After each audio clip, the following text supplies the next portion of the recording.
Hello and welcome to my channel.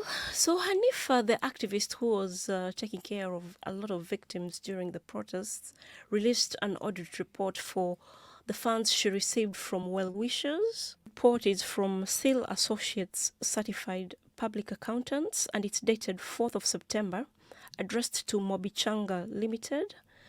The subject was financial audit of the Care for the Injured fundraiser.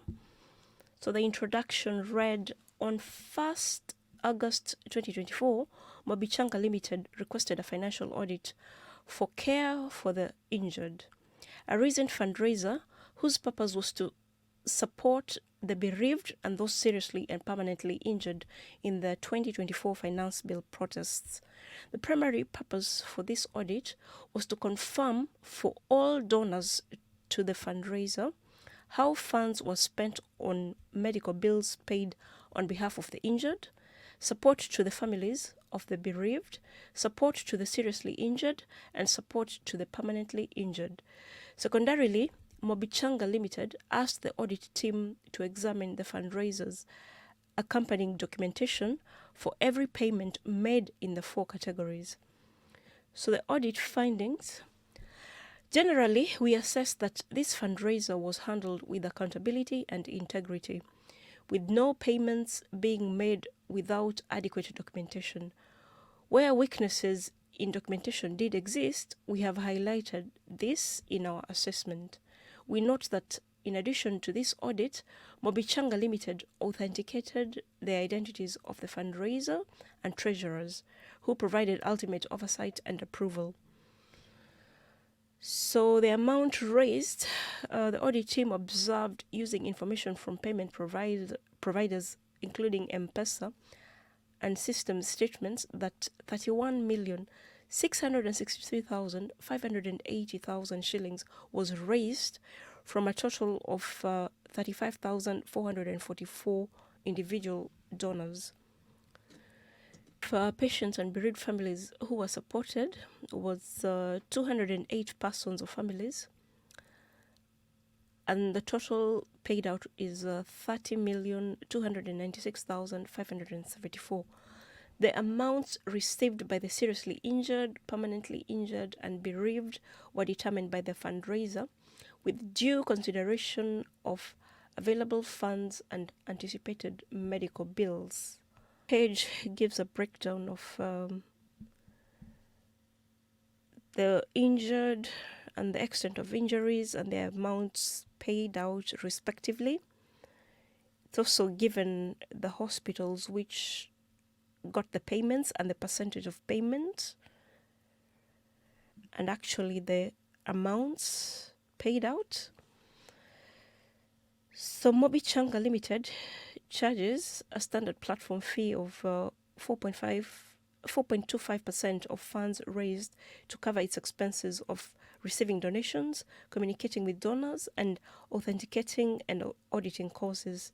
The platform fee for this fundraiser was 1,345,702. That's a hefty amount. So Mobichanga Limited also charges 2.5% for individual donors made through credit and debit cards. The card processing fee for this fundraiser was 21,304,000, including rebate passed on by the card processor. We note that Mobichanga Limited's fee are in line and lower than similar platforms regionally, which charge up to 10%, as well as globally, where platforms charge up to 20%. Page read, what documentations were examined? For all medical bills paid on behalf of the injured, seriously injured, and permanently injured, we authenticated medical bills with identifiable patients against payments received at hospitals and clinics.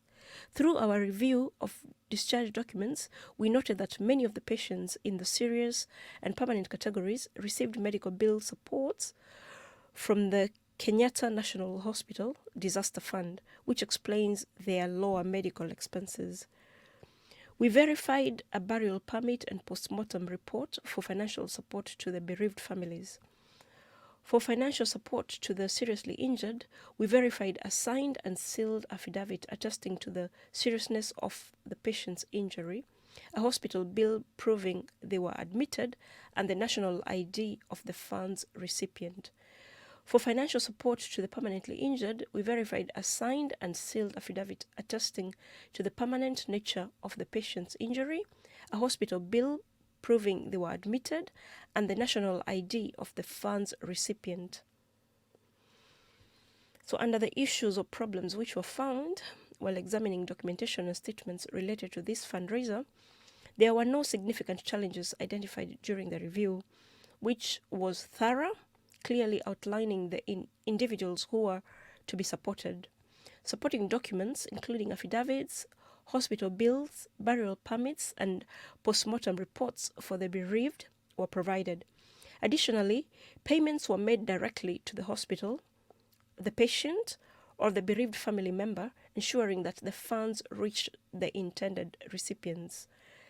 The most common difficulty we faced during this audit was reconciling names that were captured differently on national IDs, signed affidavits, hospital bills, and burial permits.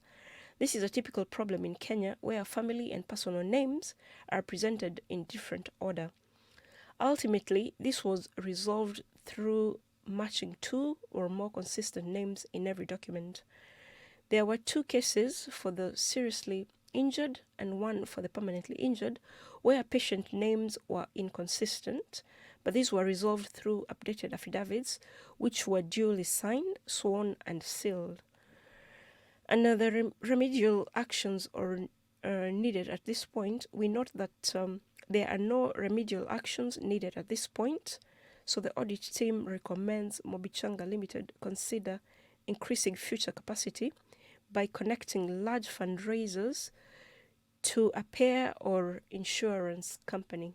Beneath that audit report, Raila's son came to tag ISPAC Kenya, which is the accounting body, and told them, "We are seeing many questions being asked on minimum threshold for financial statements and audits in regards to publicly solicited funds. Kindly provide guidance." So that move annoyed many Kenyans, judging from the reactions. So somebody said, "Did you ask the same when your old man, that is Raila, was asking Kenyans to contribute through some pay bill number? Is it the person asking or the question that's important?" So that's Raila's response. That is Raila Jr. Somebody said the sole work of an auditor is to provide opinion whether certain principles guiding accounting procedure were fulfilled. So Raila Jr. came back and said, "In our opinion, the accompanying financial statements give a true and fair view of the financial position of..."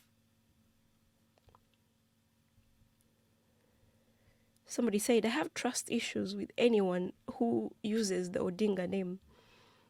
Ask your father for accountability, please. This is not within the purview of ISPAC. You should have started by asking ISPAC to shed light on the status of our external debt." So there is no law that necessitates that, so ISPAC has no mandate on Mchanga or any Harambee or Mera.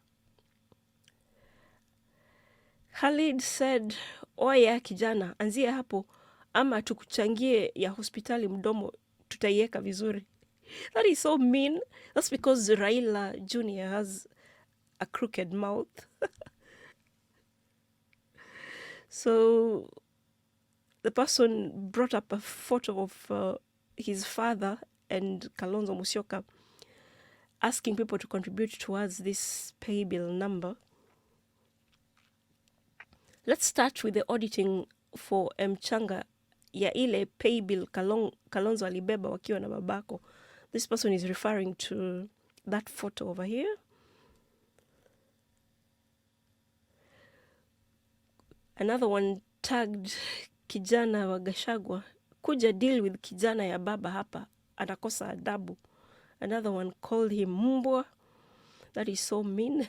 Uliza Raila handshake alilipo pesa ngapi kwanza. Junior, some things are for elders. The report has no pictures. It's PG rated. Huyu mdomo kombo amekataa kuuliza babake aache wizi. Ni Hanifa anasumbua. Huyu ni nani anasumbua? Babako pia alikuwa na pay bill. What are you saying?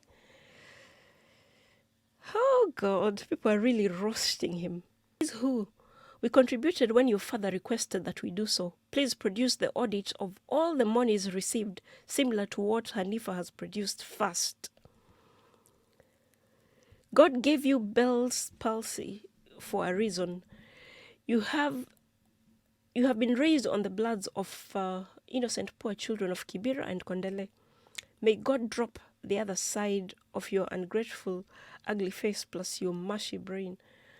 Bwana, ask why your father is eating from the dead. How about the billions your family is stealing? Another one brought up the same picture of his father and Kalonzo hoisting a pay bill number and reminded them publicly solicited funds.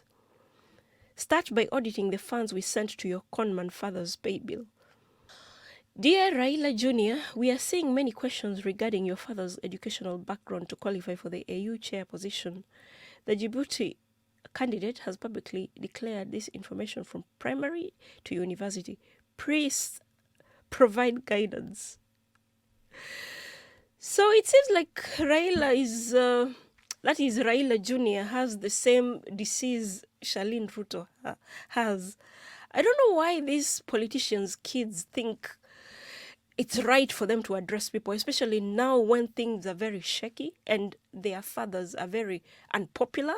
So just like Charlene, he needs to shut it and just be an observer, and a silent observer at that. Because right now he's making people disrespect his father more, because a lot of people think his father betrayed Kenyans by working with Ruto, who is very unpopular at the moment. So just let me know what your thoughts are in the comment section below. I'm going to link that video I did about Charlene Ruto.